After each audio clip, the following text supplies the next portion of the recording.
Okay, full disclosure here, my kids are here today and my dogs, so you're not going crazy if you hear that throughout the video. It's inevitable. At some point you're going to hear some loud scream or some bark, so I apologize for that, but let's get started with the actual content for this week. You finished up week 1 and you had your first assignment due. That will get graded within the week, so just like I outlined in my first video and in the syllabus, all content or all your assignments get graded within a week. So I will have that before the end of this week. You will have your grade. I also give you a lot of feedback too. So please take a look at the feedback in Blackboard that I give you, because the feedback is meant to make you better for the future assignments. Part of the reason I do this is because I'm not in front of the classroom. I'm not able to lecture as much as other classes. So the way I help you out instead is I give you really good feedback on these assignments, with the expectation that you're going to then apply it on the next assignment in the future, and that's a really good way to learn. So take a look for that. That will be within the week with feedback. Don't forget you have your 2 quizzes due by the end of this week as well. So you had those chapters, 4 chapters to read.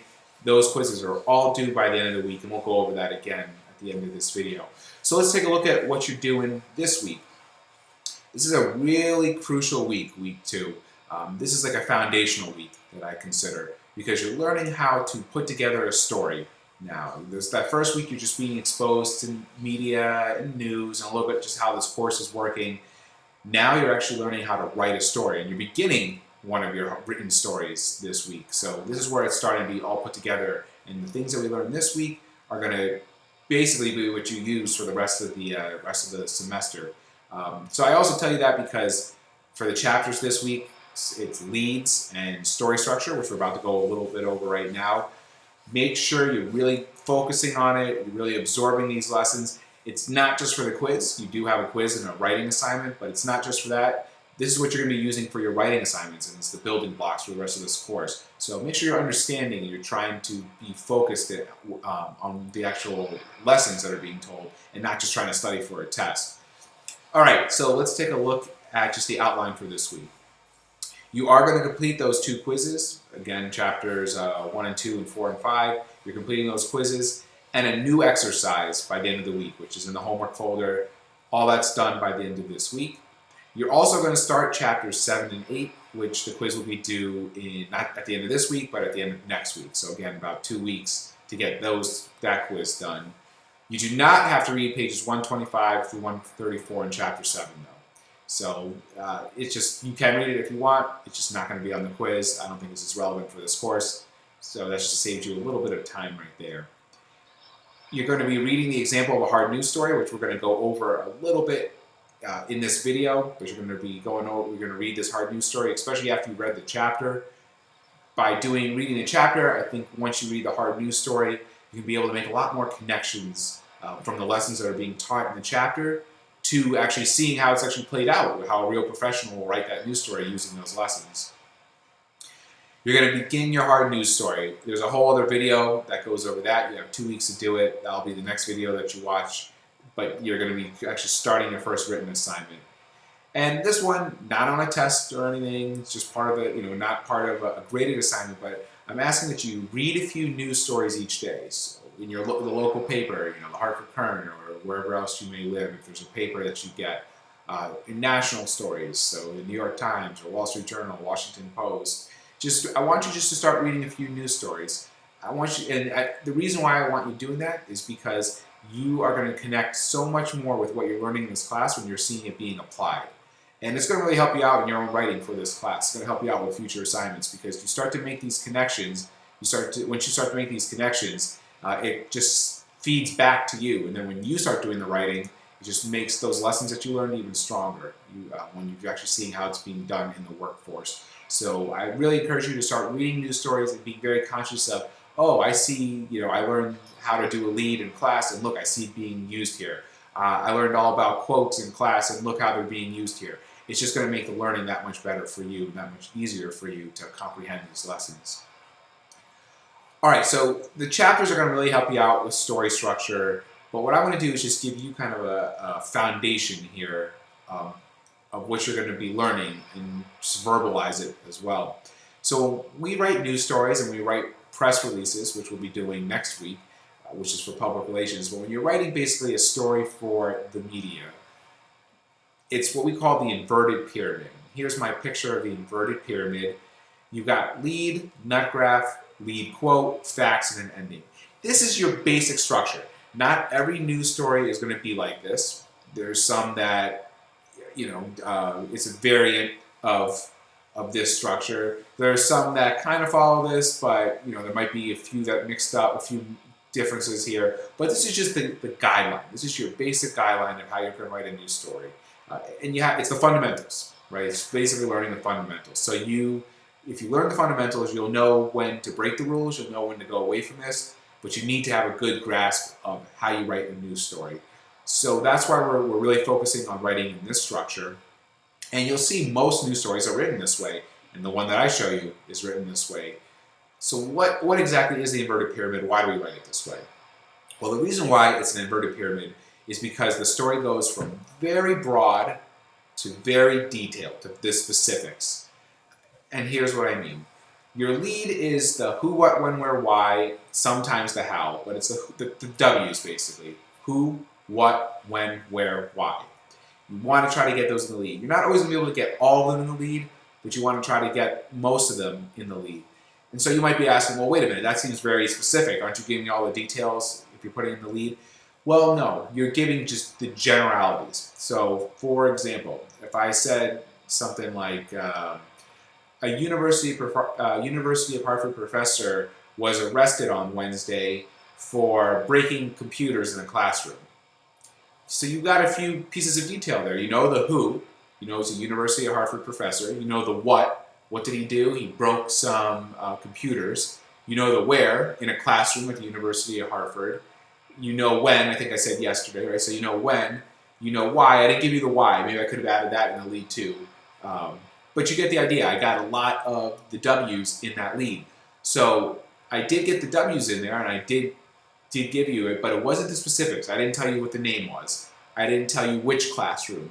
I didn't tell you, what time of the day. I didn't tell you the why. I didn't tell you why it happened. So I didn't give you all the details. So that's what we mean by the lead being very broad. So even though I'm giving you kind of an idea of what the story is about, a broad sense of what the story is about, I'm not giving you all the details. I'm not giving you where you read it and you know exactly what happened. So that's the mark of a good lead. Okay? That's the mark of a good lead.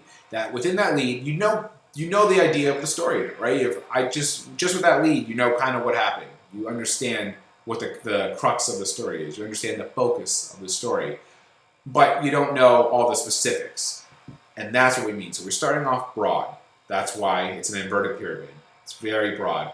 The nut graph here is more of the explanation of the story. And that first chapter that you read, I don't remember now if it's chapter 1 or 2, but your readings from last week, they talk about nut graphs. And your nut graph now, that starts to give more context to the story. So maybe my nut graph with that story I was just saying, Adam Chiara, a professor at the University of Hartford, got mad when his students were cheating on a quiz. He then decided to start kicking all the computers off in a fit of rage before police came and arrested him. So that nut graph now gives you a little bit more context. So now I know who it was exactly, gives the name. I know why he was breaking the computers. I know kind of what happened after that. Police came and arrested him or whatever it is. So I'm getting a little bit more specific now, right? So you're starting to see, I can start a very wide, general idea. Was a professor at University of Hartford, broke some computers. Now in my nut graph, I was getting a little bit more narrow. I know who exactly it is. I know that he was arrested. I know why he did it, because he was mad at his students, so he was breaking computers. I'm getting a little bit more specific. Now we're going to get even more. We're going to get a lead quote. And basically, the lead quote is the first quote that appears in the story. It's usually the most powerful, though not always. And the lead quote could be from the police chief here, or an arresting officer.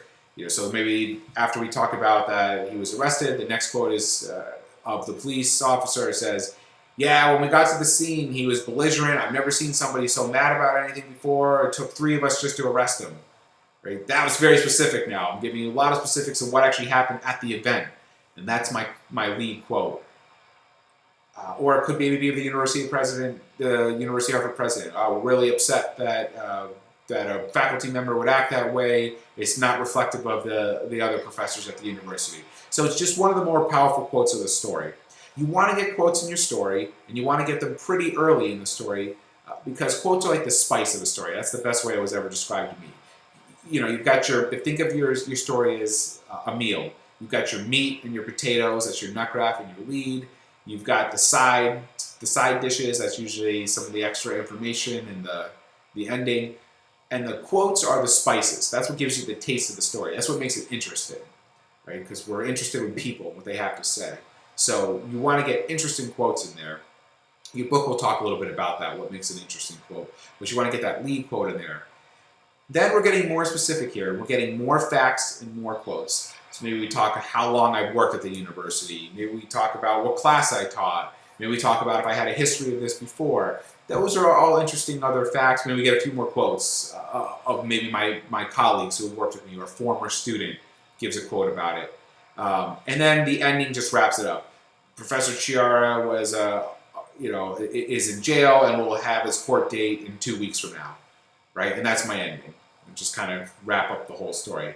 Notice also what happens here is the more specific it becomes here, the less crucial it is for the actual story. So in other words, if you just get the lead here, you don't have to read the rest of the story, and I still basically know what happened. I know the gist of the story. If I do the lead and nut graph, I know a little bit more, but I didn't need the nut graph to understand the basic idea, the concept of the story.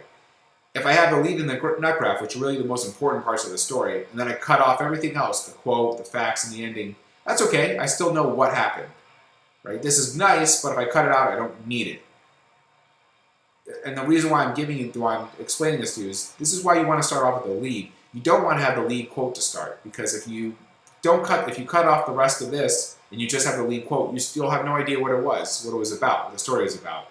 Or if you start with just some of these other interesting facts or quotes and start it with the story, you still don't know what it's about. You want to do this because most people won't get past the nut graph. It's sad but true. Most people are just going to read a few lines of the story and then that's it.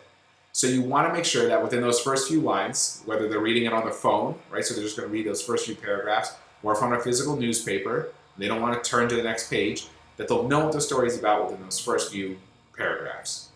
In the first few sentences, first few paragraphs. So that's why it's so crucial to have a powerful lead, a good solid nut graph that explains it, and this rest of the stuff is good, but it's not crucial for you to understand what the story is about. All right, I just gave you a broad overview of what you're going to be reading, but when I talk about having a good lead, when I talk about having a good story structure, which these 2 chapters are going over, that's what I mean. That's a big part of what I'm grading on. Probably 50% of what I'm grading on is your lead, nut graph, story structure. If you're able to do those well, you're going to be able to do, your story is going to be written well, because this is the foundation to it. All right, let's take a few more minutes here. Now that we've gone over this, I want to bring up this story. This was a story from last year. You may even remember it. 4 rescued from a Thai cave in a risky operation, 9 inside. This is before they were all rescued. But I like this story because it gives you a good idea of what we were just talking about. So let's take a look at their lead. Expert divers Sunday rescued 4 of 12 boys from a flooded cave in northern Thailand, where they were trapped with their soccer coach for more than 2 weeks, as a dangerous, complicated operation unfolded amid heavy rain and a threat of rising water underground. It's a very long sentence, it's a very long lead, but I think it does illustrate a point. Let's take a look at what we got in this lead. Expert divers rescued 4 boys from a flood. So we already know the who. Expert divers rescuing boys. We know the where. It says northern Thailand. We know the when on Sunday, so we knew it was the Sunday. We knew the why. Why were they rescuing it? Because they were stuck in a cave, right, in a flooded cave, and there was going to be heavy rains coming. Am I missing anything else? I think it was maybe the how you could put in there. I said how is not always crucial in your lead, but taking a look at the how, let's see. Well, we know that they were diving, but I guess it's a little bit of a stretch. But you get the idea here. Very broad, but even if I just read this one sentence, pretty much know what happened. I understand the story. Let's take a look at the nut graph. Remember, the nut graph now giving a little bit more context. 8 boys and the coach remained inside the, I'm going to say this wrong, Tham Long Nang Non cave as authorities paused the international effort to replenish air tanks along the treacherous exit route. Extracting everyone could take up to 4 days, but the initial success raised hopes that it could be done. That could be done. So now we're understanding why. So that they're stuck. They need to get in there to refresh the air tanks, but it's very dangerous. But authorities are thinking that it's very possible. So we're understanding a little bit of context. Why would they actually go down now? Here's our lead quote. The operation went much better than expected. Said, I'm not even going to try with the name here, but the acting governor who's overseeing the missioner of the mission. Then we give a little bit more facts and information. So 4 boys were rescued, taken to the hospital. Now we're learning that the boys are okay. We're learning that their names aren't released. There's some more quotes in here. Let's find another quote. Looking for another quote here. Here we go. One of the Navy SEALs saying, "Have sweet dreams, everyone. Good night," and away. So getting a few more details in here. Now we have a comment from the president, President Trump. Another quote. Get the idea here. This is the all that part of the story that is good, really good, makes the story more interesting, but it's not needed to understand the story. And then we wrap it up here with a quote of them saying that they're thankful and they're going back to their parents.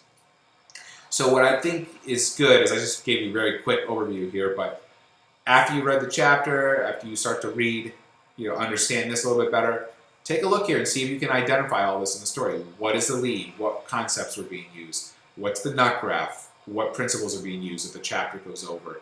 Take a look at what the chapter tells you should have as far as extra information and other quotes. Was it effective here? Did it have a good close? And here's just one example. But that's why in my introductory video, or my video in this video that I'm talking about, I told you to take a look at different news stories. Right? Take a look at different news stories once you start to get an idea of this and see how many times the lead is being used in nut graph and this guideline. Take a look at that being used in other news stories too. Don't just rely on this one that I gave you. Just take a look at your basic story, news stories that you opened up today. All right, so that is what the content is for this week. As far as homework, you will have this exercise. So you've already done the one from last week. Same concept for this week. You're going to do exercise 3 on page 95. Get that done before the end of the day, before Monday, basically. You have until 11:59 on Sunday, June 2nd. You also have chapters 7 and 8 to start. However, and don't forget this, going back to due dates here, you'll see that is not actually due until Sunday of next week, so June 9th, basically before Monday, 11:59 p.m. You will have chapters 7 and 8 do that quiz. You can do the quiz this week, or you can do it next week. You have 2 weeks to get that quiz done, to get those readings done. Since we're here on the due dates anyways, remember that this is due before the end of the week, chapters 1 and 2 and 4 and 5, and then the reporting scenarios, which I just talked about. So remember, due dates here brings you to everything that's due. Is going to bring you to due dates, and you'll be able to have on a map on a calendar. On a calendar when things are due. I meant to say you can map things out. The other thing that you're probably noticing here is your writing assignment. So you've got reporting scenarios, chapter 7 and 8. You also have your first hard news story. That's the next video for you to watch. I'm going to go over what your first assignment is, and I'm also going to go over message me your story pitch. Go over that all in the next video. All right, that is everything for this week. My dogs are going now. See, I told you you'd hear them before the end of the video. So that's the main information for this week. The chapters are essential for you to read, not just for the quizzes. The quizzes, remember, I use the quizzes to help teach you. Those are key pieces, and those quizzes are key pieces of information I think you need to know. So it's not just for those quizzes. It's also for you to be able to write your hard news story, which you're about to do. It's for you to understand the foundation of writing. This is not your traditional class where I sit up here and lecture for an hour. So part of it is a lot of self-studying, self-management and guiding yourself. And I'm here to just point you in the direction of what you need to learn for yourself. And then, of course, give you feedback to make sure that you're actually understanding those lessons. Any questions, though? Remember, you're not in a bubble. You're not isolated by yourself here. You can always message me. Send a message to me. See, I've got nothing here. Here's my inbox. I'm getting kind of lonely. Make sure to send me a message. Ask me a question. If you find a news story that you think is interesting, go ahead and share it with me. I'll pop it up here in announcements for the rest of the class. Just communicate. You can communicate with me. Next week, we're going to do a little bit more discussion boards so you'll be able to talk to your classmates. But please message me if you have an issue or if you have a question. This is the way to do it. You know, I don't want you to feel that you're sitting there confused and not sure of an assignment. All right, I look forward to grading your work for this week and giving you feedback. And if you are confused, make sure to message me. But good luck with chat with week 2.